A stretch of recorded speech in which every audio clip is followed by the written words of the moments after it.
अस्सलाम वालेकुम नाजरीन, प्रोग्राम अब बात होगी में मैं हूं आपके साथ फराज अहमद। जनाब, आम इंतखाबात सिर्फ 10 रोज़ की दूरी पर हैं, जिन पर अमरीका समेत पूरी दुनिया की गहरी नज़र है।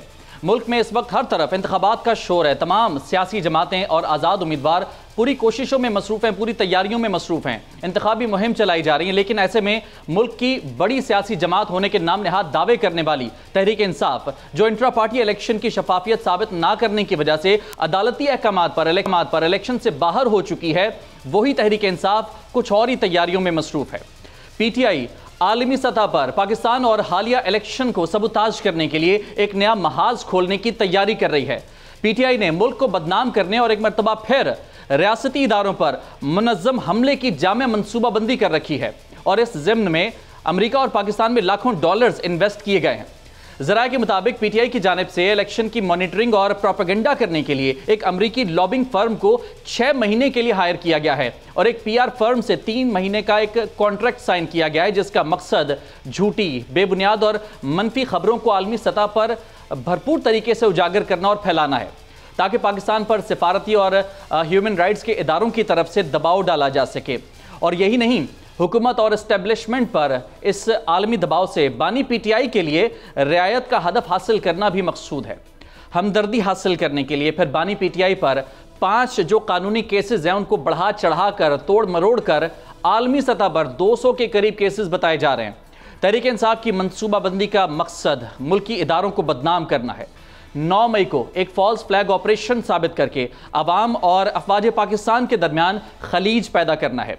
यही नहीं, बल्कि 8 फरवरी इलेक्शन को मुतनाज़िर साबित करके PTI को एक मकबूल तरीन जमात साबित करना और यह तासुर देना है कि PTI को जानबूझकर इलेक्शन से दूर रखा गया है।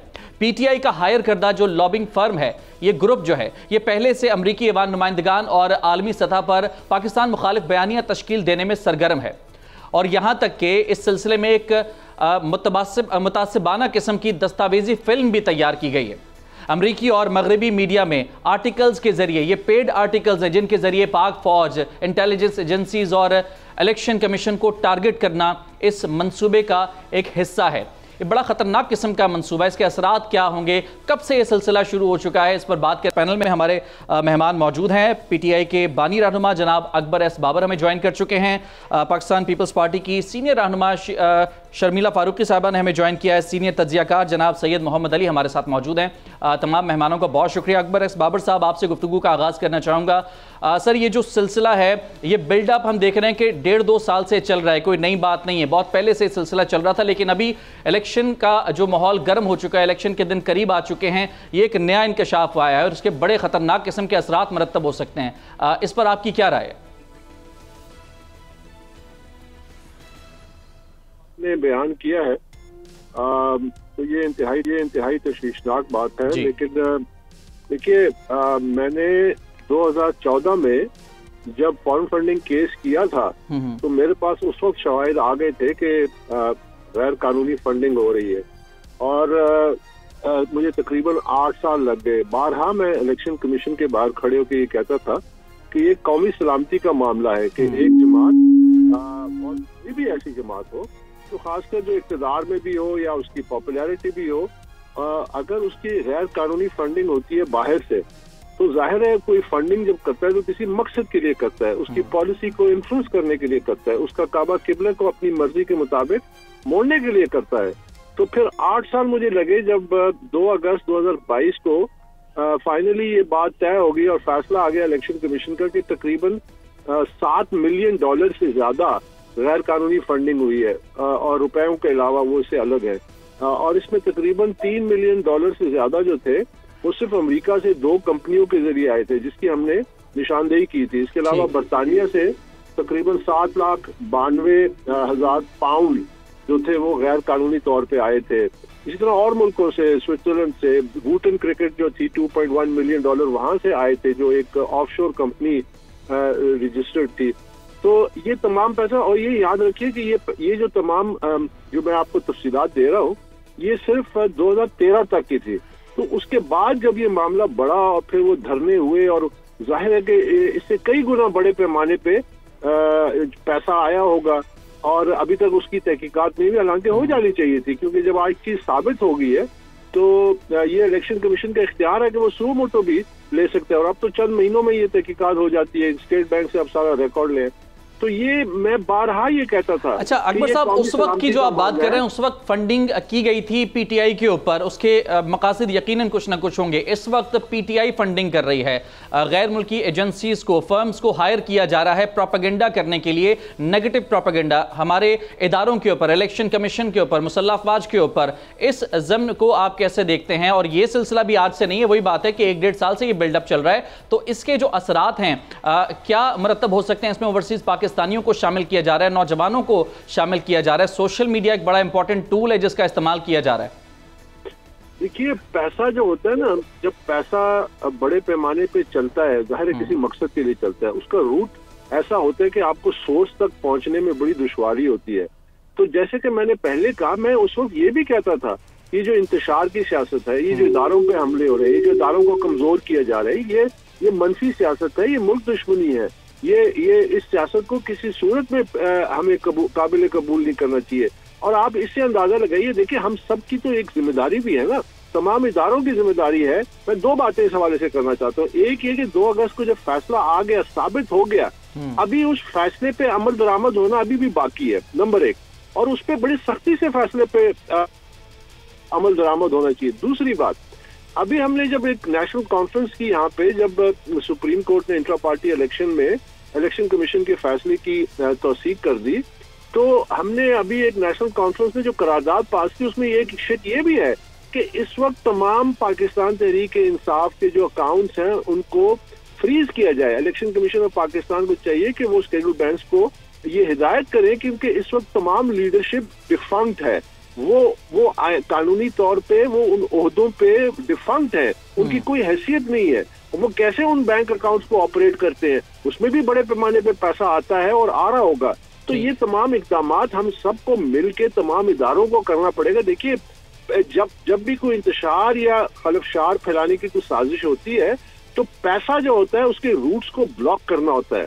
और इस सिलसिले में बिला इम्तियाज हमारे इदारों को चाहिए कि ये जो फाइनेंसिंग है, जिसका फाइनेंसिंग चाहे पॉलिटिकल पार्टी की है या और ग्रुप्स की है जो कि मुल्क में इंतशार फैलाते हैं, उसको बड़ा ये फाइनेंसिंग का जो मामला है, ये इंपॉर्टेंट टॉपिक है अकबर एस बाबर साहब के, क्या इसको रोकना पॉसिबल है या नहीं? क्योंकि अभी आपने ये बात की थी कि बड़ा मुश्किल है आइडेंटिफाई करना कि किस जगह के थ्रू ये फाइनेंसिंग हो रही है। हमारे साथ महमूद मौलवी साहब भी आ चुके हैं, इस्तेहकाम पाकिस्तान पार्टी सिंध के सदर हैं। बहुत शुक्रिया महमूद मौलवी साहब, आपसे भी गुफ्तगू करेंगे। फिलहाल शर्मिला फारूकी साहिबा, इस वक्त सिर्फ 10 दिन का वक्त रह गया इलेक्शन के अंदर, तमाम सियासी जमातें, पीपल्स पार्टी भी भरपूर इलेक्शन कैंपेन कर रही है, लेकिन पीटीआई यकीनन इलेक्शन में तो नहीं है, लेकिन पीटीआई के जो उम्मीदवारान थे, आज़ाद उम्मीदवार के तौर पर वो इलेक्शन में मौजूद हैं, उनकी कैंपेन के बजाय, उस पर फोकस करने के बजाय किसी दूसरी तरफ फोकस है। इस प्रोपेगेंडा के जो मामलात हैं, इस तरफ फोकस है पीटीआई का। इस पर आपकी क्या राय? जी शुक्रिया फाद साहब। देखिए, बात ये पीटीआई की सियासत हमें तो खैर कभी समझ नहीं आई। पीटीआई ने हमेशा फोकस किया है प्रोपेगेंडा पे, रेटोरिक के ऊपर, गलत खबरें फैलाने पे, अपने सियासी मुखालफिन को टारगेट करने में, उनको जलील करने में और मड स्लिंगिंग में ये इनकी सियासत रही है। और जब से पीटीआई मंजर आम पे आई है 2014 में, उससे पहले तो खातर खा कोई चंद एक लोग ही थे और इतनी को पजीराई उनको नहीं मिली थी, लेकिन जब से वो सिलेक्टेड की लिस्ट के अंदर आए और उनको सपोर्ट मिलती गई, उन्होंने एक बहुत ही ऐसी सियासत को जन्म दिया जहां पर एक आम शरीफ आदमी उनके साथ इवन बैठने से घबराता था।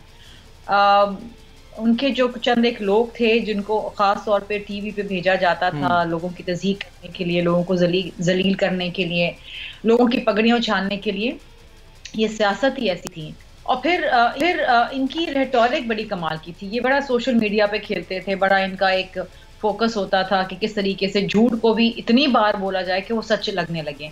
तो ये इनकी सियासत रही है अनफॉर्चुनेटली। इससे हुआ ये कि पाकिस्तान के अंदर जो आवाम है वो पिस गई, महंगाई बढ़ गई, बेरोज़गारी बढ़ गई, गुर्बत बढ़ गई। एक मौका जो इनको मिला था, बेशक सिलेक्शन के ज़रिए ही मिला हो, लेकिन उसको इन्होंने गंवा दिया। और उसमें इन्होंने जो इस मुल्क के नौजवान हैं उनको इस हद तक पहुंचा दिया कि वो अपनी ही मुसल्लह अफवाज के ख़िलाफ़ खड़े हो गए।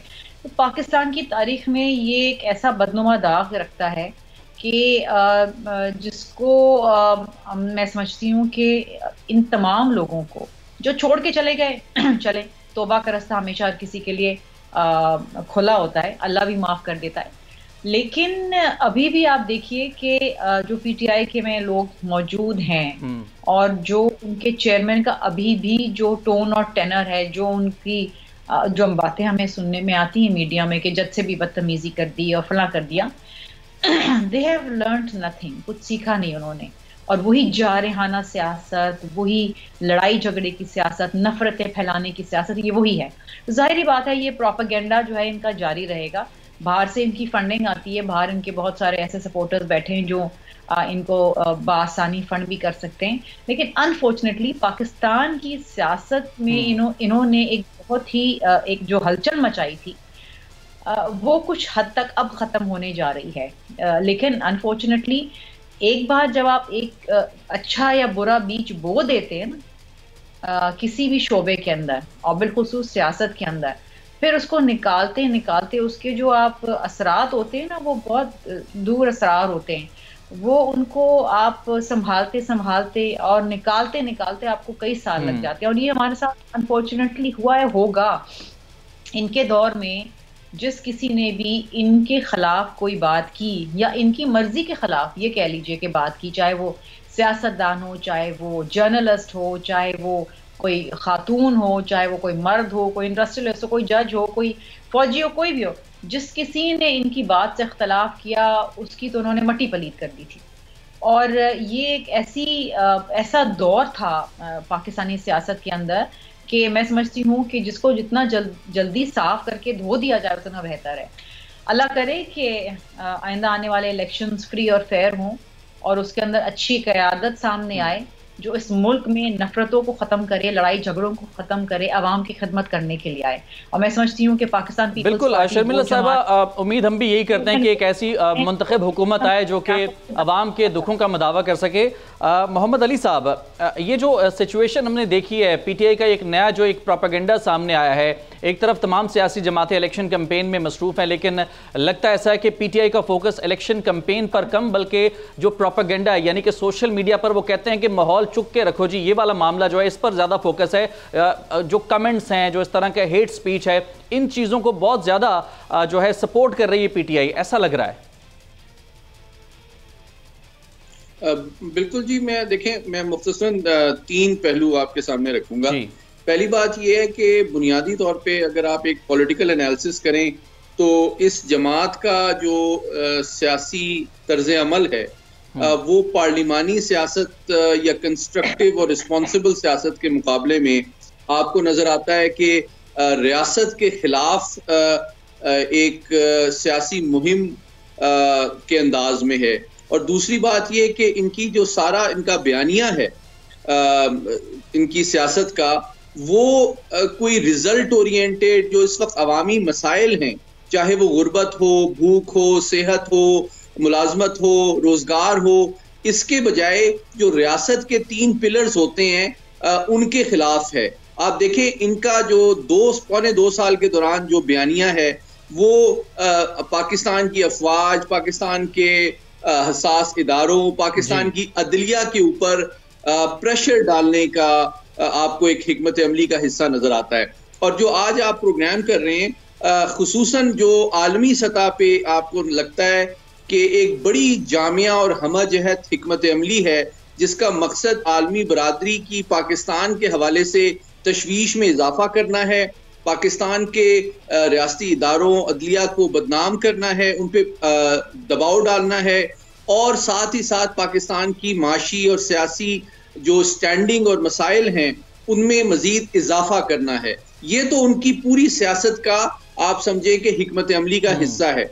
लेकिन मुख्तसरन मैं आपको ये बताना चाहता हूँ कि देखें 6 डोमेन्स में आपको पाकिस्तान की रियासत के खिलाफ ये सियासी जमात जो है बैनुल-अक़वामी सतह पे मुश्किलात में इजाफा करने की हिकमत अमली पे कारफरमा नजर आती है।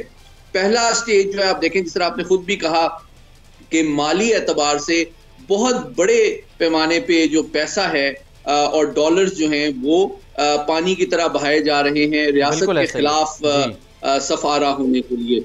दूसरा पहलू आप देखें कि जो अमेरिकी कांग्रेसमैन हैं उनको भी असरअंदाज होने के लिए डॉलर्स का इस्तेमाल किया जा रहा है। फिर आप देखें कई लॉबिंग फर्म्स हायर की गई हैं जिसके जरिए से जो अमेरिकी पॉलिसीज हैं उन पे भी असरअंदाज होने की कोशिश की जा रही है। चौथी बात आप देखें कि वहाँ के कई थिंक टैंक्स भी जो हैं वॉशिंगटन के अंदर, उनमें इन्होंने अपने लोगों को भर्ती करवाया है और वहाँ का जो पॉलिटिकल डिस्कोर्स है, जो एनालिसिस है और एकेडमिया है, उसको भी ये असरअंदाज होने की कोशिश कर रहे हैं। और पांचवी डोमेन सोशल मीडिया को तो आप बहुत अच्छी तरह जानते हैं कि कई लोग जो लंदन और यूएस में बैठ के रोजाना पाकिस्तान और पाकिस्तान की रियासत के खिलाफ जग हसाई करते हैं। और आखिरी पहलू जो है वो इंटरनेशनल मीडिया को आप देखें, जो बड़े वेस्टर्न मशहूर प्लेटफॉर्म्स हैं, चाहे वो इकोनॉमिस्ट हो, इंटरसेप्ट हो, बीबीसी हो, वहां पे एक तवातुर से पिछले चंद हफ्तों में आप देख रहे हैं कि एंटी रियासत बयानिया मुरतब किया जा रहा है। अच्छा, इन तमाम चीजों का मकसद क्या है? इसका मकसद, इसके दो मकसद हैं।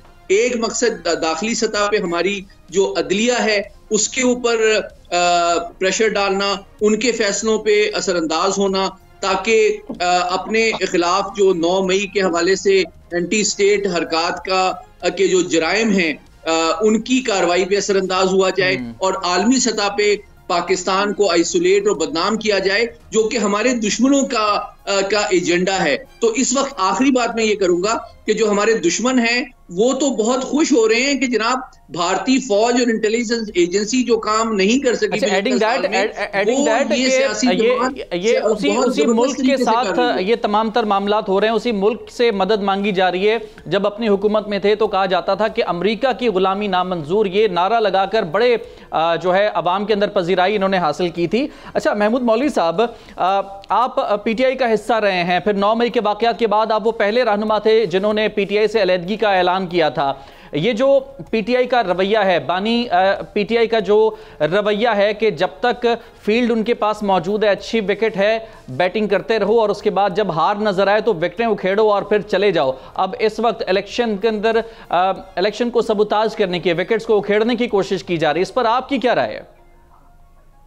देखिए, ये तबाही करने के ऊपर तुले हुए, ये पाकिस्तान के साथ दुश्मनी पे उतरे हुए हैं। इनके कुछ लीडर्स, मैं सबकी बात नहीं कर रहा हूँ, ये कुछ लोगों का माइंडसेट है कि पाकिस्तान को डैमेज करना, ठीक, और ये करते चले जा रहे हैं। बदकिस्मती ये है कि हमारी इस्टेब्लिशमेंट और हमारी जुडिशरी इसके ऊपर एक्शन नहीं ले रही है। आप मुझे बताएं ना, आज तक जो है मई के वाक़े के ऊपर एक्शंस क्यों नहीं हुए? हम क्यों तोशाखाना के केस चला रहे हैं, दूसरे केसेस चला रहे हैं? हम तो सीधा सीधे जो इशू हुआ है, जो बर्निंग इशू है, उसके ऊपर अगर हम एक्शन नहीं लेंगे तो यही हाल होगा ना। देखें, जब भी जिस मुल्क में जस्टिस डिले होता है ना, इज जस्टिस डिनाइड। अब आप मुझे बताएं ना कि वो ये कर रहे हैं। आज आप देख रहे हैं कि अमेरिका में वो लॉबिस्ट हायर कर रहे हैं, बाहर के ममालिक में फंडिंग हो रही है पाकिस्तान के अगेंस्ट। वो किसी ना किसी तरीके से चाह रहे हैं कि इस इलेक्शन को जो है कंट्रोवर्शियल बना के उसके बाद, इलेक्शन के बाद जो है, और ख़ास तौर पे मैं आज वार्न कर रहा हूँ, जो भी बड़ी पार्टी को अगर वो चाह रहे हैं कि खुद तो वो जीतेंगे नहीं, मगर ये दो बड़ी पार्टीज में से जो भी अगर कोई सेटिस्फैक्शन के हिसाब से नहीं जीतता है, उसको साथ लेंगे और उसको मिला के इस मुल्क को तबाही की तरफ ले जाएंगे। उसकी वजह यह है कि इकोनॉमिक मेल्टडाउन होगा। इकोनॉमिक अगर मेल्टडाउन हो गया तो मैं आपको बता दूं, सब में ज्यादा अफेक्टेड गरीब आदमी होगा। उसकी वजह यह कि डॉलर ऊपर जाएगा, महंगाई होगी, उनके घर का चूल्हा चलना मुश्किल होगा, बेरोजगारी ऑलरेडी इतनी बढ़ चुकी है और इन लोगों को चेक कोई कर नहीं रहा। सवाल यही है महमूद मौलवी साहब कि ये जो असल मसाइल हैं इसकी तरफ कोई निशानदेही नहीं कर रहा कि अवाम को इससे क्या फ़ायदा या नुकसान होगा। अपने फ़ायदे और नुकसान की बात तो की जा रही है। अच्छा अकबर बाबर साहब, ज़रा वक्त मुख्तसर है, ये बता दीजिएगा कि पीटीआई की बज़ाहिर ऐसी कोशिश नज़र आ रही है कि इंतशार पैदा करके लोगों को मोबिलाइज़ किया जाए, सड़कों पर लाने की कोशिश की जाए। ऐसी कोई अगर प्लानिंग है, ऐसी कोई कोशिश है तो क्या लगता है कामयाब हो पाएंगे इसमें? मुख्तसरन बताइएगा। ये बिल्कुल मुख्तसर हरगिज़ नहीं जी। इंशाल्लाह आप देखेंगे कि पाकिस्तानी अवाम बाशऊर है। लेकिन मैं आपको ये भी बताता चलूं, और मुझे इसमें बड़ी, मैं कॉन्फिडेंस से आपको कह रहा हूँ कि इंशाल्लाह ये जो तारीखी फैसला है सुप्रीम कोर्ट का इंट्रा पार्टी इलेक्शन के हवाले से, और फिर हमने जो इलेक्शन कमीशन को तमाम तफसीलात से भी बताया कि अब हम इंशाल्लाह जो बानी लोग हैं और जो मुखलिस है पीटीआई के, जो ओहदेदार रहे हैं, हम सब इसको ऑर्गेनाइज करके एक शफाफ इंट्रा पार्टी इलेक्शन भी कराएंगे।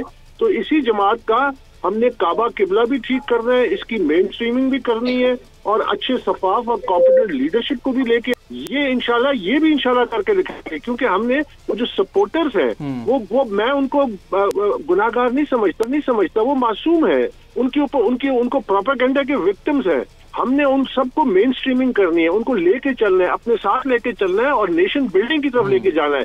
तो ये जो अमल अभी हमने शुरू किया है इंट्रा पार्टी के इलेक्शन के हवाले से, इंशाल्लाह आप देखेंगे कि यही जमात एक पॉजिटिव अंदाज में, नेशन बिल्डिंग के अंदाज में आपके सामने आएगी। और जो लोग इसको इंतशार की तरफ और इस स्टेयरिंग को ऑल और नथिंग, यानी माई वे और द हाईवे, या तो मुझे इक़्तिदार दो या फिर सब तीन से ही बजा दो, ये मामला खत्म हो जाएगा इंशाल्लाह। बिल्कुल, ऐसे मामला खत्म होने भी चाहिए और डायरेक्शन सेट होना बड़ा जरूरी है इस चीज के अंदर। अकबर बाबर साहब, बहुत शुक्रिया आपका, हमारे साथ मौजूद थे, और सीनियर तज्जियाकार जनाब सैयद मोहम्मद अली हमारे साथ मौजूद थे। नाजरीन, एक ब्रेक की तरफ हम जाएंगे, जिसके बाद इंतखाबात की जो गहमा गहमी, इलेक्शन की जो तैयारियां हैं उन पर बात करेंगे। हमारे साथ शर्मिला फारूकी साहिबा और महमूद मौलवी साहब मौजूद हैं। कहीं मत जाएगा, स्टे विद अस।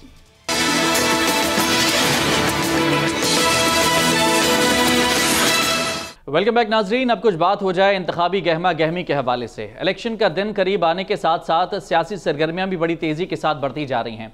सियासी जमातें जीत के लिए पूरा जोर लगा रही हैं। हर रोज़ जलसे जुलूस हो रहे हैं, रैलियां निकाली जा रही हैं। आज भी मुल्क की बड़ी जमातों ने मुल्क में जलसे किए। पाकिस्तान पीपल्स पार्टी ने रावलपिंडी के तारीखी लियाकत बाग में अवामी ताकत का मुजाहरा किया, जिसमें chairman People's Party Bilawal Bhutto Zardari ने नून लीग और पीटीआई को एक बार फिर आड़े हाथों लिया है। कहा कि मुल्क की अक्सरियत एक शख्स को चौथी मरतबा वज़ीर आज़म बनता नहीं देखना चाहती। फिर साबिक सदर आसिफ अली जरदारी ने हब में जलसा किया है। उनका कहना था कि 18वीं तरमीम को भी 15 साल हो गए हैं, आपका बजट 4 गुना बढ़ चुका है, हब का बजट यहां नजर नहीं आता, शायद दोस्तों की जेब में नजर आता हो। फिर दूसरी तरफ नून लीग ने सियालकोट में जलसा किया, जिसमें नवाज शरीफ, शहबाज शरीफ और मरियम नवाज ने खिताब किया। मियां साहब का कहना था कि अपने साथ होने वाला जो जुल्म है इसे मैं बर्दाश्त कर रहा हूं, अवाम के साथ होने वाले जुल्म को बर्दाश्त नहीं कर सकता। शहर कायद में जमात इस्लामी और लड़काना में JUI ने अवामी ताकत का मुजाहरा किया। अब कौन सी जमात अवाम को अपने ये पुरकशिश जो नारे हैं इससे राग़िब कर पाएगी, इसका फैसला तो 8 फरवरी को ही होगा। फिलहाल मुल्क की मौजूदा सियासी सूरत हाल पर बात कर लेते हैं। हमारा पैनल, हमारे साथ मौजूद पार्टी के रहनुमा शर्मिला फारूकी साहिबा, इस्तेहकाम पाकिस्तान पार्टी सिंध के सदर महमूद मौलवी साहब हमारे साथ मौजूद हैं, और सीनियर तज्जियाकार जनाब शहजादा जुल्फ़िकार हमें ज्वाइन कर चुके हैं। शर्मिला फारूकी साहिबा, आपसे गुफ्तगू का आगाज़ करते हैं इस टॉपिक के ऊपर। पीपल्स पार्टी की तैयारियों के हवाले से ज़रा बात करें। एक तरफ नून लीग तो जी सादा अक्सरियत का दावा कर रही है, पीपल्स पार्टी कितनी कॉन्फिडेंट है? सिंध में आप कौमी असम्बली की तकरीबन कितनी सीटें निकाल लेंगे? फिर जुनूबी पंजाब से बड़े कॉन्फिडेंट हैं आप, तो कौमी असम्बली की मजमूई तौर पर तकरीबन क्या अंदाजा लगाया, कितनी सीट्स आपके पास आ जाएंगी? 2/3 मेजॉरिटी का दावा कर रहे हैं आप लोग? देखिए जी, हम तमाम सूबों में इलेक्शंस अपनी स्ट्रेंथ पे लड़ रहे हैं। हमने किसी के साथ किसी किस्म का कोई अलायंस किया है, और हम बड़े पुरुमीद हैं, बड़े कॉन्फिडेंट हैं कि जिस तरीके से हमारी कैंपेन रही है और शुरू दिन से, और अगर आप देखें तो सबसे पहले मैदान के अंदर पीपल्स पार्टी, हमने बलूचिस्तान 30 नवंबर से पहला हमने जलसा शुरू किया था, क्वेटा में हमने जलसा शुरू किया था, और आज तक हम मैराथन जलसे कर रहे हैं, दिन में 2 जलसे कर रहे हैं। यहाँ सिंध के अंदर आसिफा भुट्टो जरदारी जो हैं वो कैंपेन कर रहे हैं।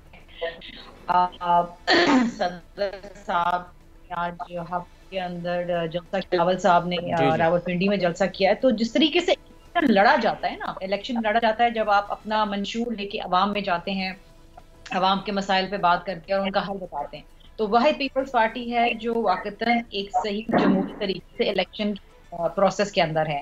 मंशूर भी हम सबसे पहले लेकर आए, और मंशूर भी ऐसा मंशूर जिसमें अवाम के मसाइल और उनका हल है। और अल्हम्दुलिल्लाह जो पजीराई हमें मिल रही है, बिलखुसूस जब चेयरमैन साहब लाहौर में। अच्छा, मैं थोड़ा सा स्पेसिफिक अगर पॉसिबल हो पाए आपके लिए शर्मिला साहिबा कि यकीनन आपकी जो प्लानिंग है, जो होमवर्क आपके पास अभी तक मौजूद है, अंदाज़ा क्या लगाया है कितनी सीट्स का? पंजाब में ख़ास तौर पर मैं बात कर रहा हूँ, वहाँ पर बड़ी कोशिश हो रही है इस दफ़ा कि अच्छा नंबर हासिल किया जा सके। फिर सिंध में 40-50 के करीब सीट्स एक्सपेक्टेड हैं आपकी। ओवरऑल क्या अंदाज़ा लगाया कि सूबे से कितनी कौमी असम्बली की सीटें आपके पास आ जाएंगी? देखिए जी, मैं अब ऐसा कोई दावा नहीं करूंगी जिससे लगे कि जी का मैच फिक्स्ड है। जिस तरीके से PMLN कहती है हम 125 सीटें ले जाएंगे, तो एक एक्सपेक्टेशन तो होगी ना, एक अंदाजा तो होगा ना। नहीं, लेकिन मैं एक अंदाजा मैं आपको बताती हूँ कि अल्हम्दुलिल्लाह हमें लगता है कि सिंध के अंदर हम इलेक्शन स्वीप करेंगे और पंजाब के अंदर हम एक अच्छा साइजेबल नंबर ले जाएंगे। मैं ये नहीं कह रही कि हम 100 सीटें ले जाएंगे या 50 सीटें ले जाएंगे, बट अ गुड नंबर। 70-80 तक आ जाएंगी आपके पास?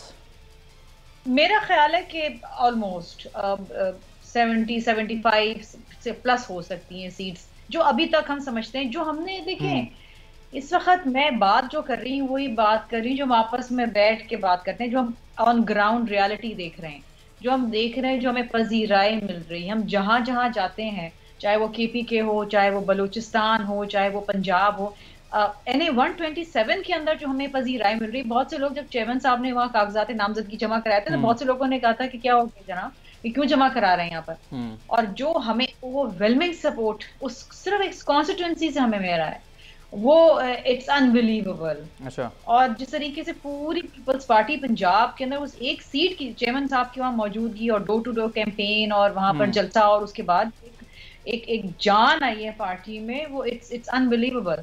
और मैं समझती हूँ कि वो जो 2013 के बाद जो एक हमने देखा था कि एक हमारा डाउनवर्ड ट्रेंड पंजाब में गया था, फिर उसकी हमेशा हमें कहा जाता था पंजाब में पीपल्स पार्टी क्यों नहीं रिवाइव करे, वो रिवाइवल इस सिलेक्शन में होगा।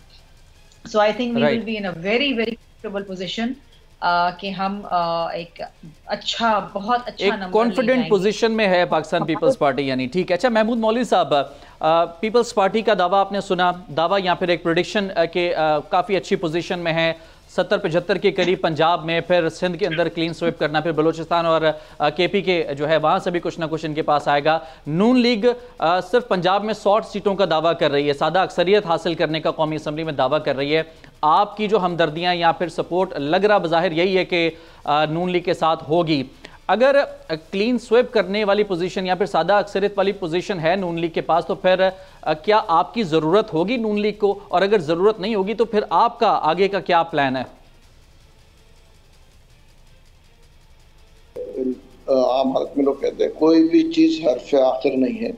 इस वक्त कुछ कह नहीं सकते कि नून लीग के पास ज्यादा वोट्स आएंगे या पीपल्स पार्टी के पास आएंगे, मगर जो इस वक्त अंदाजा एक हो रहा है कि किसी के पास भी जो है सिंपल मेजॉरिटी नहीं आएगी। राइट। और देखना जो इस वक्त की प्रेडिक्शन है, और अगर सिंपल मेजॉरिटी किसी दोनों पार्टीज के पास नहीं आती है तो जो पार्टी को भी देखें किसी ना किसी को साथ लेना पड़ेगा। उस वक्त उसकी वजह के रिजल्ट सामने होंगे और उस वक्त हम भी डिसाइड करेंगे। देखें, हम सबका एक ही मोटिव है कि मुल्क को इस बहरान से निकालना है।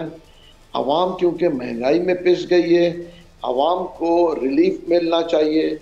तो जो भी पार्टी हुकूमत बनाएगी, ये मैं आपको आज बता दूं कि पीपल्स पार्टी भी एक बड़ी पार्टी है, PMLN भी है, तो वो जो है मुल्क को इस बहरान से के लिए, ये मैं आपको बता दूं, पुरजोर मेहनत करेगी और हम भी उनका साथ देंगे। आप किसका साथ देंगे महमूद मौलवी साहब? सवाल ये कि आप किसका साथ देंगे?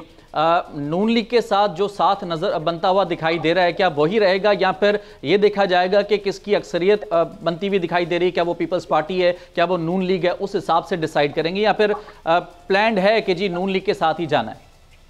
नहीं, देखिए ऐसे कोई प्लान नहीं है। हाँ। देखिए जैसे मैंने कहा, सियासत में हर पे आखिर होता नहीं है।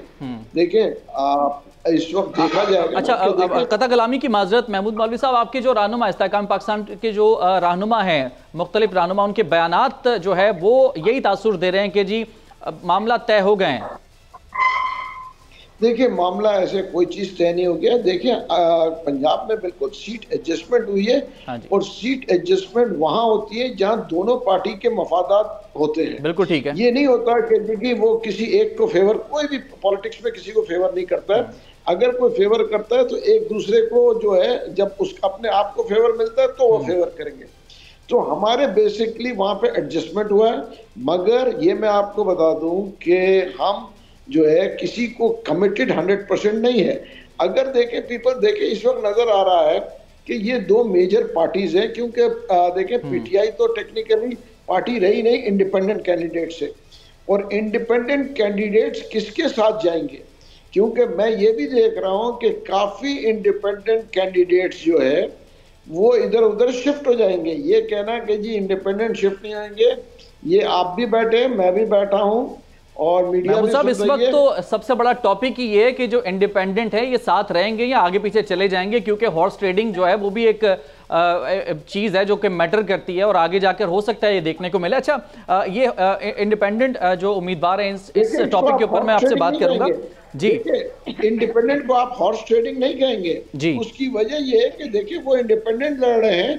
हॉर्स ट्रेडिंग का अगर उनको मुल्क को देखेंगे कि मुल्क की मैशत को बचाना है और मुल्क को बचाना अच्छा, इंडिपेंडेंट भी तो महमूद साहब दो तरह के हैं ना। एक तो वो जो वैसे ही आजाद उम्मीदवार हैं, एक वो जो कि पीटीआई के थे, अब पीटीआई की तरफ से इंडिपेंडेंट है। तो फिर ये इनमें भी तो दो कैटेगरीज बन चुकी हैं। लेकिन जो आजाद उम्मीदवार हैं, ये हॉर्स ट्रेडिंग, ये 3 दिन का जो मामला होता है, 3 दिन के अंदर वो किसी भी सियासी जमात को ज्वाइन कर सकते हैं। ये 3 दिन तो बड़े जो है क्रिटिकल हो सकते हैं ना एक मखसूस सियासी जमात के लिए।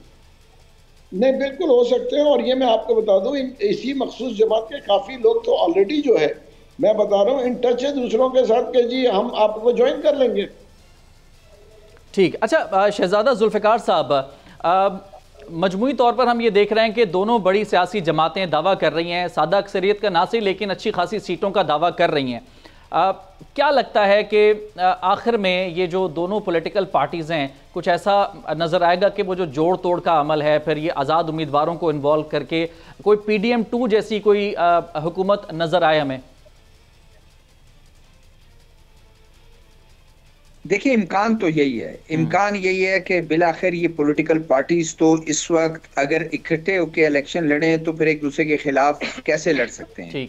तो पहले तो इनका यही है कि एक दूसरे के खिलाफ ये इलेक्शन लड़ें, ज्यादा से ज्यादा सीटें लें, कहीं ना कहीं से कोई इनको सपोर्ट भी मिल जाए। और उस सपोर्ट के बाद जो मौलवी साहब कह रहे थे, बिल्कुल इम्कान यही है कि ये इंडिपेंडेंट कैंडिडेट्स पे यही पॉलिटिकल पार्टीज जो हैं वार करेंगी, उनको कोशिश करेंगी कि उनमें शायद 50% बहुत ही कमिटेड हों जो ना जाएं, लेकिन 50% का इम्कान है कि वो लोगों को उनको जो है ना आर्म ट्विस्टिंग से कहीं ना कहीं जो है भेज दिया जाएगा और फिर वो हुकूमत बना लेंगे।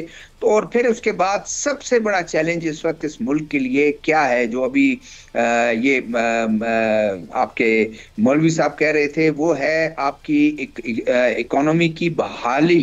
इतने मुश्किल दौर से गुजर रहा है मुल्क, तो फिर उसके बाद सब वो शक्कर होकर जो है ना एक ही उस पर बैठ जाएंगे। जिस तरह 2000 इसमें अभी 16 माह की जो हुकूमत थी, मुझे नहीं लगता कि इतने ये बिल्कुल वो दूर होके रहेंगे। यही तो सवाल है शहजादा जुल्फिकार साहब, यही तो सवाल है कि आज ये जो जी सिर्फ ऐड कर दूं, लास्ट ऐड कर दूं, मैं सिर्फ ये ऐड कर दूं कि दोनों पार्टी का हदफ एक है कि वो पीटीआई को उन्होंने बिल्कुल कॉर्नर करना है, बिल्कुल वो करना है। 5 साल के लिए जो भी पार्टी अपोजिशन में रहेगी काफी मुश्किलात का शिकार रहेगी, लिहाजा दोनों हुकूमत करेंगे और जैसे भी करें लड़ झगड़ के भी साथ इख्तिलाफात छोटे मोटे होते रहेंगे, लेकिन वो मेरे ख्याल में आगे चलकर हुकूमत करेंगे ताकि नेक्स्ट उनका टारगेट हो नेक्स्ट उसके लिए। जी अच्छा, ये टारगेट सेट करने वाली जो बात है, आपने मैशत की बहाली की बात की, यही तो सबसे बड़ा सवाल है कि मैशत की जो कंडीशन है ये आपके हमारे और तमाम पॉलिटिकल पार्टीज के सामने है।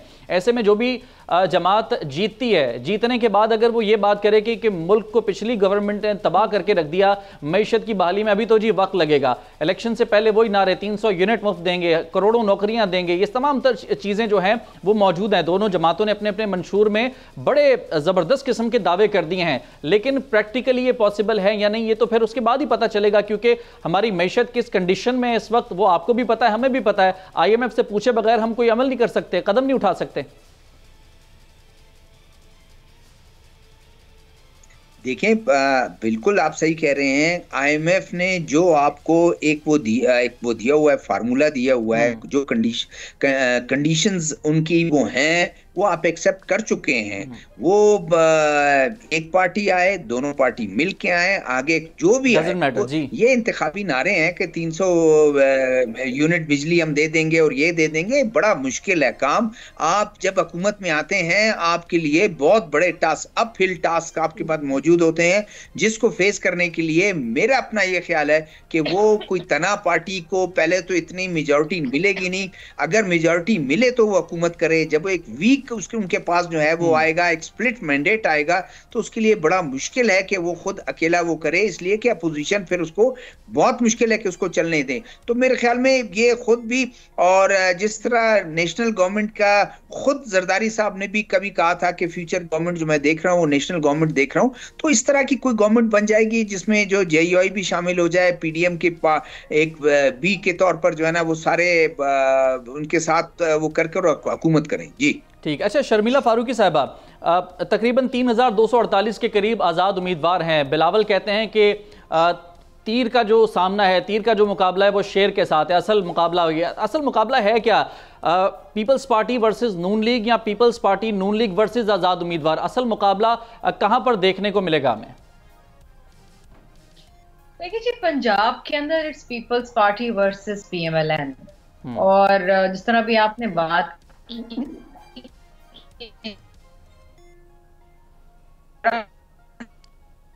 शर्मिला साहबा, रिपीट कीजिएगा अपनी बात, क्या आपकी आवाज थोड़ी सी कट रही है, रिपीट कीजिएगा प्लीज।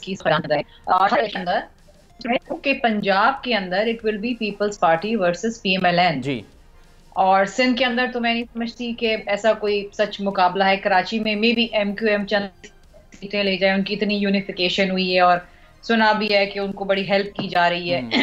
जमात इस्लामी भी मौजूद है कराची में आपके सामने।